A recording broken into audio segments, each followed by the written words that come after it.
இந்த பெருமான் சிவபெருமானுடைய நெற்றிக்கண்ணிலிருந்து தோன்றி சரவண பொய்கையிலே 6 குழந்தையாக வளர்ந்து 6 கார்த்திகை பெண்களினாலே வளர்க்கப்பட்டு அவரை ஒன்றாக்கியது உமாதேவியார் ஆறுமுக பெருமானாக.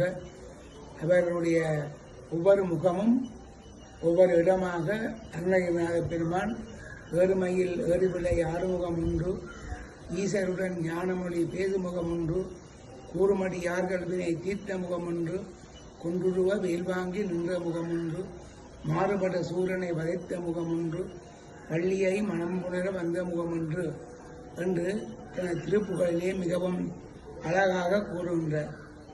அவருடைய விரதங்களிலே கந்தசக்தி விரதம் மிகவும் முக்கியமாக கடைப்பிடிக்கப்படுகின்ற ஒரு விரதமாகும்.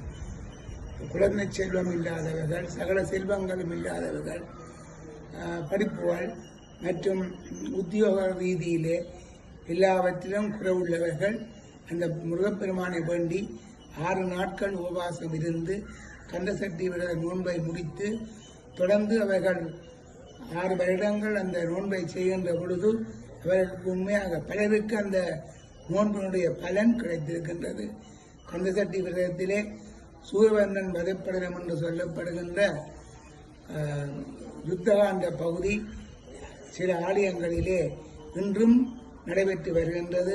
கந்தபுராண படிப்பென்ற ரீதியிலே அந்த ரீதியில சூரபன்மன் சூர பதுமன் என்கின்ற பெயர்தான் அவனுடைய பெயர். சூரனாகவும் பதுமனாகவும் நின்று சேவற்கொடியாகவும் இறைவனுக்கு முருகனுக்கு வாகனமாகவும் தோன்றியவன், மை வாகனமாகவும் சேவற்கொடியாகவும் தோன்றியவன் தான் அந்த சூரபத்மன்.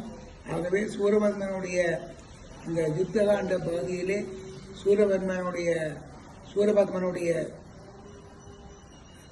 யுத்தங்களை மிகவும் சிறப்பான முறையிலே ரச்சியப்ப சிவாச்சாரியார் சொல்லியிருக்கின்ற இந்த விரத நாட்களிலே அவைகளை எல்லாம் விரதம் நோன்பு இருக்கின்றவர்கள் கேட்டு அதன் மூலமாக பல பயனை அடைந்திருக்கின்றார்கள் என்பது உண்மை.